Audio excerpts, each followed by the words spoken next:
Hi, I'm Florian, one of the co-founders of Frood. Hi, I'm Anton. I'm the research manager at Garden Organic.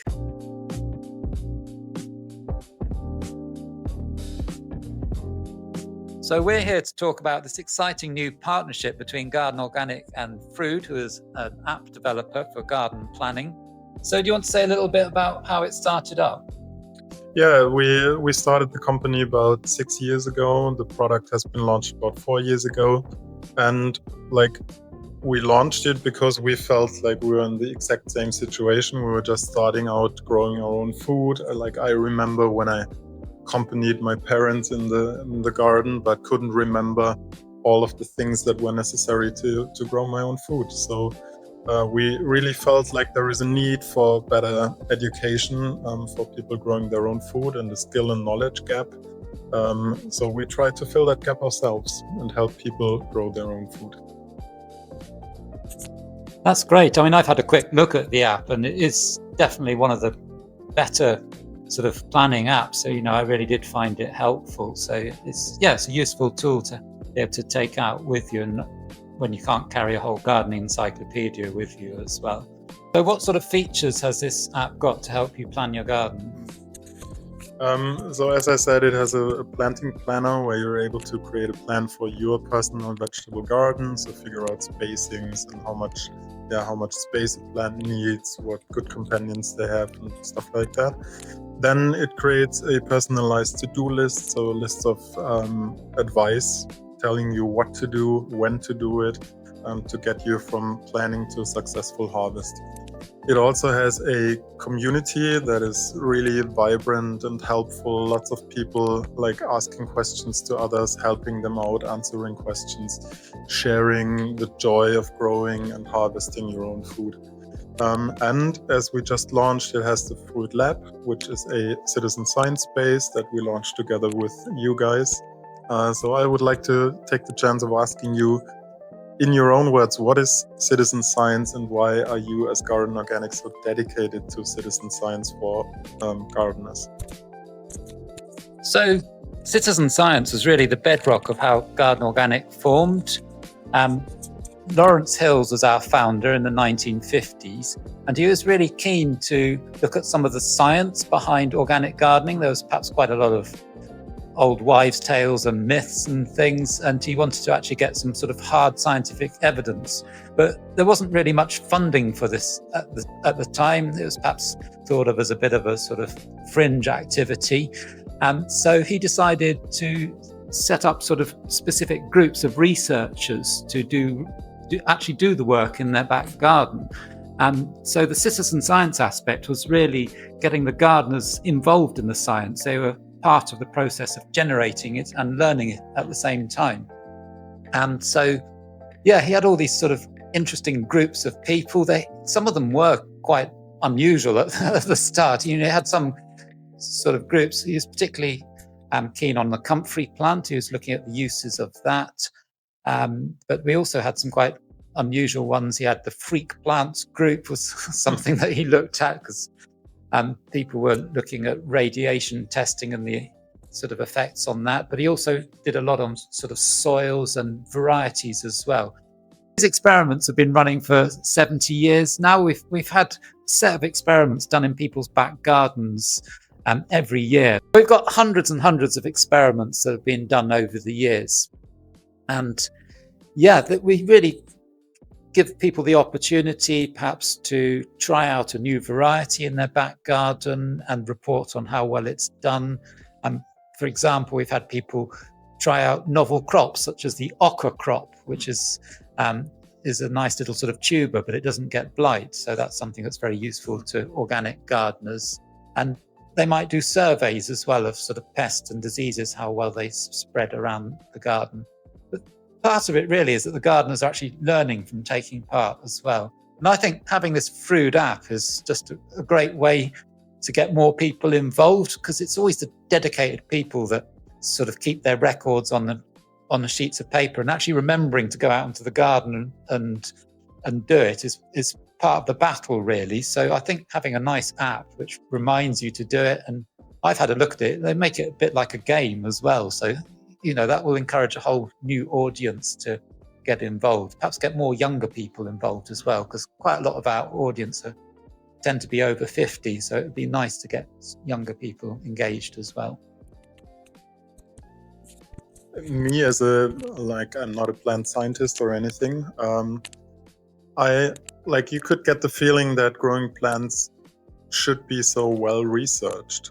So why do you think it's still very important to have the citizen science around growing your own food and plants?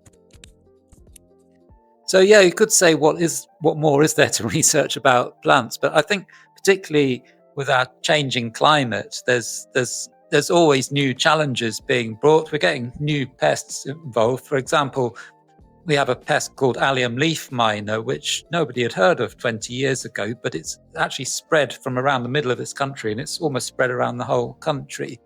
And also the types of crops that we're going to be growing is changing. For example, in 2022, loads of people's runner bean crops failed because it was so hot that they just basically, it flowered, but no beans came out.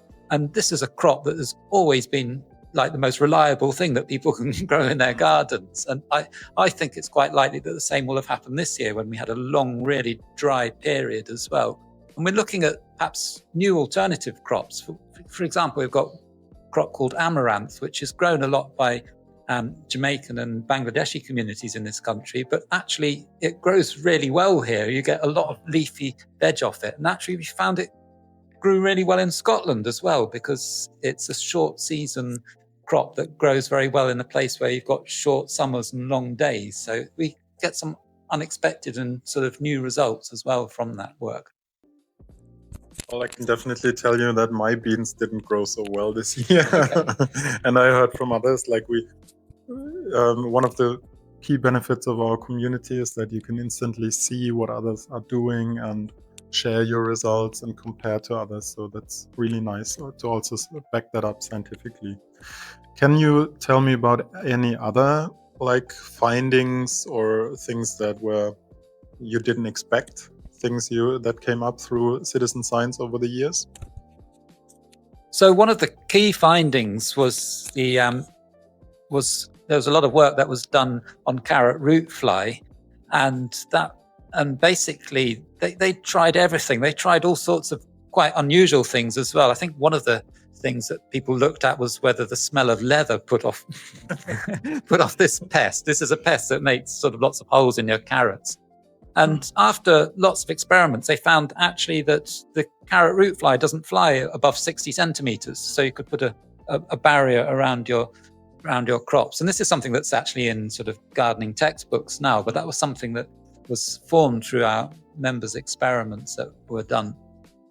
So perhaps one unexpected one was a few years ago, we tried growing field beans as an alternative to broad beans. And actually we found that they yielded much higher than broad beans. That was something that I didn't expect the difference to be so much. And that is something that's grown a lot as a commercial crop here, but not grown in gardens so much. But they are really, really tasty. It's something, and they are more resilient over the winter as well. So it's something that would grow quite well here. We've been talking about a lack of certain gardening skills before, and this is something that is one of the key reasons that we founded Frood, to educate people around growing their own food. But I was wondering, what experience do you have as you're also teaching people on how to grow? What do you feel people are lacking these days? I think often it's lacking confidence. People are often afraid of failure. I always tell people, just have a go, plant something. The worst that can happen is a plant dies. You're not doing brain surgery or flying a plane. But also perhaps people just don't know where to start as well. You've got such a wide choice of vegetables. It's like kids in a sweet shop. They just don't know what to start with. So I think the Frood lab is really good because it gives people sort of an idea of, you've got this tailored plan that you can start off with. You could start off with something simple if you've got a small backyard, just sort of 5 or 6 things. but just giving people a nudge in the right direction, and perhaps also shared experiences as well. I think that's being part of a community is a really important thing. So you might find, well, if I failed with my beans this year, it wasn't because I'm no good at growing, it's because everybody else had trouble as well because of the weather. So yeah, I think the sense of community and giving people a bit of a sort of sense of where to start, really. I know, and you've told us that you've been doing citizen science for like 70 years or even more than that. Why do you feel like now is the right time to move to the digital space and collaborate with us as an app or a digital platform for gardeners? Why is now the right time? I think just because so many more people are using digital devices. I mean, we've gone part of the way. I mean, when I first came here, virtually everybody posted their results in, like they came in a big pile of envelopes and written on bits of paper. And I still get some people who want to do that. When probably at least 10, 15 years ago, we started having it entered online, and I would say the majority of people do now enter it online. But having it as an app, I think, is one step further. You've got you sort of perhaps own that set of data in a way as well. You've got it on your phone, and you've got a record, and you've got reminders as well. I think that really is a big thing, because people all start out with good intentions, but remembering to go and look at your plants and see whether they flowered or not is another thing when you've got a busy life. I remember you told us that 2024, so I live in Germany, which is a bit different than here, but I think not too different. But you told us that 2024 was the year of the slug in the UK. Can you tell us a bit about what happened and why do you think that happened? So what was the weather like in 24? So what's happened in the UK is we've had increasingly mild winters, whereas there used to be sort of cold weather which would kill off the slugs. We tend to end up with both sort of very damp and warm winters, which is just ideal conditions. They just carry on breeding. And then that was followed by sort of more wet weather. So it was just ideal conditions for the slug. It's not been nearly so much of a problem in 2025 because we had a long dry spell. But last year, as one of our citizen science experiments, we tried out a plant called achocha, which is a South American cucumber. And it's quite novel to us, but it's grown a lot in the Andes. And they basically, it's a slightly spiny cucumber, and you can fry it when it gets bigger, and it has a bit of a taste like a pepper. So I think it's quite a good sort of substitute for glasshouse grown crops.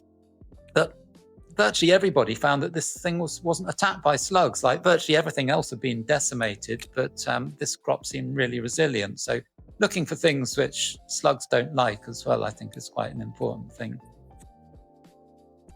I was wondering about this year. So how do you feel like this growing season has been for growers in Britain or even beyond Britain?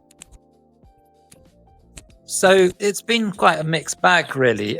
There was a long, very, very dry period, and I think a lot of people, they just could not water enough. So the yields then have been really considerably down, particularly with the field crops like the beans. They also, with the dry conditions, a lot of the brassica crops are really heavily infested with aphids. And aphids is a funny one. I think you need to hold your nerve, because up until about July, they look like they're going to destroy the plants. Whereas in this country, in July, for some reason, and we still don't really understand it, the aphid population absolutely crashes. And we think this is mainly caused by predatory insects. There's a small wasp that destroys them. There's hoverflies as well. And there are also things like fungi which attack the aphids as well. So the numbers really go down in July, and they haven't really returned in big numbers. So if you can hope, and the plants have just recovered. You can look outside, we've got a really nice I can see them from here, really nice crop of Brussels sprouts out there, whereas those plants look like they were at death's door about a couple of months ago. I think also a lot of the glasshouse crops did quite well if you were able to water them a lot. I had nice crops of tomatoes and cucumbers and things like that. But it was early season watering was, you might think you're putting water onto the soil, but then you scrape the top layer off and it's still quite totally dry underneath. You just don't have the facilities to put on enough. In Germany, where I live, in southern Germany, we had like a really moist July. It was cold and rained a lot, so lots of plants that typically grow well, like tomatoes, peppers, didn't do so well this year. So I think it's going to be interesting to compare the results in different regions of Europe and maybe even other parts of the world. Can you tell me a little bit more about the current survey we're doing together? How did your vegetables grow in 2025? So what kind of outcome can people expect from that survey? What kind of learnings? So why do you do it in the first place? Yeah, it's still early days for the results coming in, but the way we do the survey is we've been running. This will be the 4th year that we've run it, which is good. We're sort of building up a good bank of regional data, and we have 10 sort of standard crops, and it's a very quick survey to fill out. They basically put it on a scale of 1 to 5, from sort of absolute failure to the sort of best crop ever, or somewhere in between. And from that, we can just build up this nice sort of traffic light sort of indicator for all these crops. But also the comments are really, really useful, because gardeners always like to tell you about their garden, whether you want to know or not. And so we can, although it does seem like a sort of rambling load of comments, we can actually, we can sort of analyze those. We can say sort of how many people mention the word slug and things like that. We can actually do some sort of data analysis on those comments as well. So it's early November now. When can we expect first results or first learnings, and when do you feel like you have final results for the whole survey? So in past years, we've turned it around. So by the new year, we're able to sort of give people quite a nice sort of outcome from there, because it's nice to keep it fresh in people's minds as well. We don't want it to be a sort of historical sort of thing from 6 months ago. And like me, as a private person growing their own food, what can I expect to take away from the results? Like, what would it enable me to do or learn? So it helped you to learn sort of which crops did well under certain sort of situations. That's what we've found has been really useful from it. So, and I think there'll also be the longer term trends as well. So, but immediately, yeah, it's sort of, well, this crop really didn't do well under a dry summer, and perhaps you should really be trying something else. I think the main thing is we haven't got a crystal ball for the weather, so the best thing is to grow a mixture of crops. Diversity is always key.